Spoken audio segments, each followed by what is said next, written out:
Rachel is here again from Black and Bold Concepts, and today we'll be talking about everything real estate in terms of the terminologies used in real estate.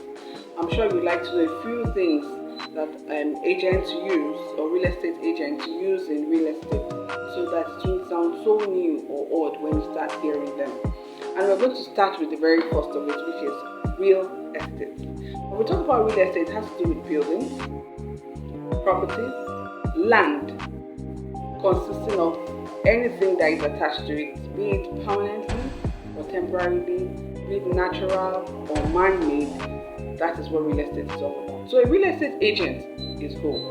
A real estate agent is a person who sells and rents out buildings and land for clients.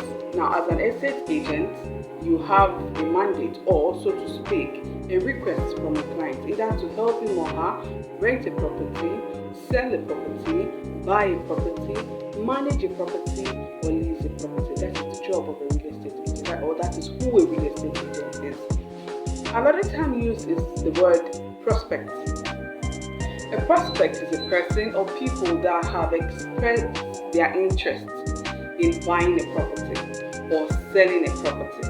So if I come up to you as a real estate agent, or if a person, a client, walk up to me and says, look, I need you to help me get the house, the location, the specification in terms of the land size and whatever it is that he would like to have on the land, that person is a prospect for me.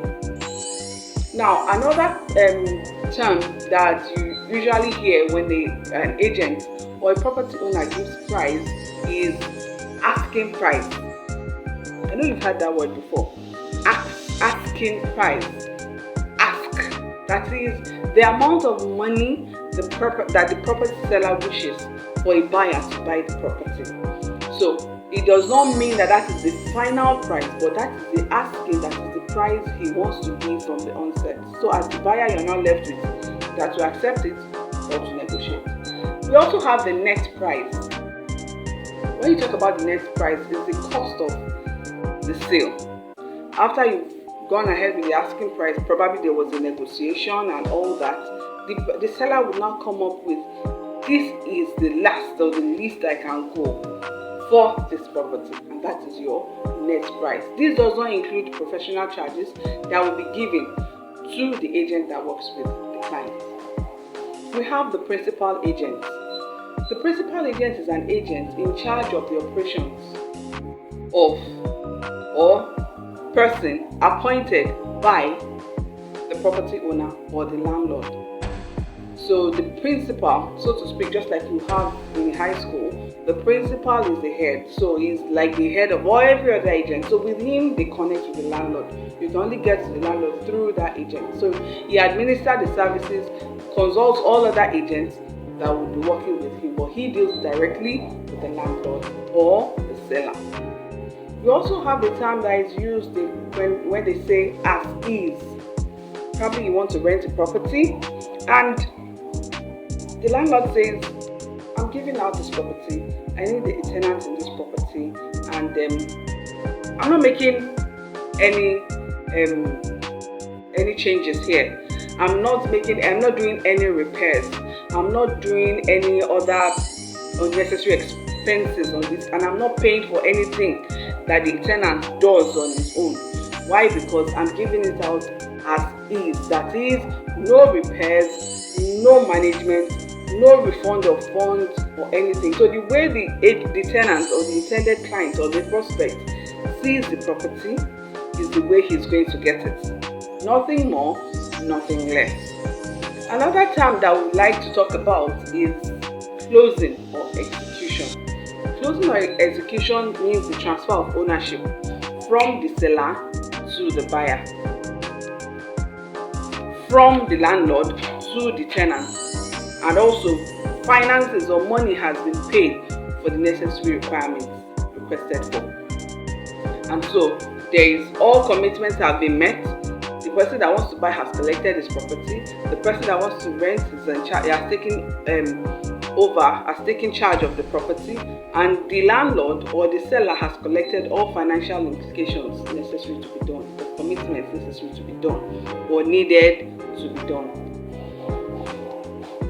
The list in real estate terms does not have an end. It goes on and on. Another one we like to look at is due diligence. Almost in every sphere of any endeavor, you hear the word due diligence. It's more like a back check.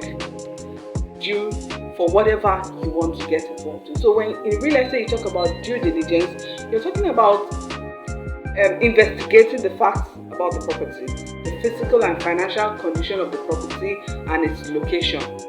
That is what due diligence is all about. We have lease or rent. Lease. Some people exchange lease for rent, but they are two different things. Rent is a binding contract outlining the terms under which a party agrees to rent out his property or to give out the property for a period of time. Now, if it is a period of 3 months to 12 months, that is what rent stands for. You rent a property, you pay to use the property for a period of time. But when you talk about lease, it extends from 2 years and above. So if you are taking a property to use for 2 years, 3 years, and you're paying in exchange for the use, then that is a lease. But if you are doing 1 month, 3 months, 12 months, then that is a rent. We have agency fee. I'm sure you will not ask me to come and work and I won't get paid for my job. Anybody that renders a service will have to be paid for the service rendered for. So if you employ the service of a real estate agent to either rent an apartment for you, or to buy an apartment for you, or to manage an apartment for you, so far you ask for the real estate agent to work for you. That service he renders is called the agency fee or the professional fee. Listing.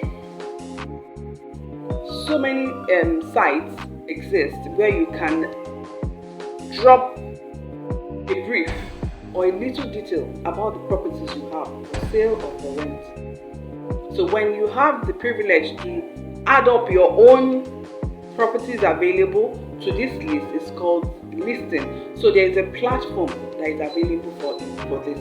In every country, in every locality, they always have a way where real estate agents share those information, because if as an agent you're not connecting with other agents to know what is available, you might be limited in what you can offer your clients. So it's very important to know where or how to list your property. So it's like creating an awareness for what you have. Another term is inspection. Inspection. When you use the word inspect, you want to check, you want to see, you want to know what is available, you know what is affordable, you want to know what you have on the property. So an inspection has to do with a visual check of a property to know the condition, the potential problems, and what is needed to be done. And this has to meet the desire or the taste of the client. That is why the client would always have to do an inspection. So if somebody wants to rent an apartment and does not do an inspection and has not done an inspection, I think the person still has one more step to go, because he needs to check if that property is what he really wants, or where he really wants, or how he or she really wants it. And lastly for today, we are going to talk about title search. For those that are buying properties, you know, in any country, you would want to verify. Nobody will tell you, I'm selling at this amount, and you just say, okay, are you sure it's your property? Oh, you are really sure it's your property? Take the money. It's not done. You have to do a check. You have to do a search with the appropriate authority, an examination with the public records by the government on the property. You have to confirm the rightful owner. So many have been saved from frauds who will tell them, oh, it is my property. Look at the documents. I have the right documents. And when they have gone to check with the appropriate authorities, they realize that the property is not theirs. In fact, the documents are fake. So please, if you're going to buy a property, make sure you do a due search on the property that is to be bought. This is much we take on the terms in real estate. And I tell you, these are just a few. There are so much more terms in real estate. Do you have any question for me? Do you have those that you want me to talk about maybe in another episode? Please do me a favor. Let me have the questions. Place your comments down there below. I'll be glad to answer any of your questions and also do much more for us to enjoy this YouTube channel. Thank you so much. I said before, I am Rachel and this is Black and Gold Concept. See you some other time. Thank you. Bye.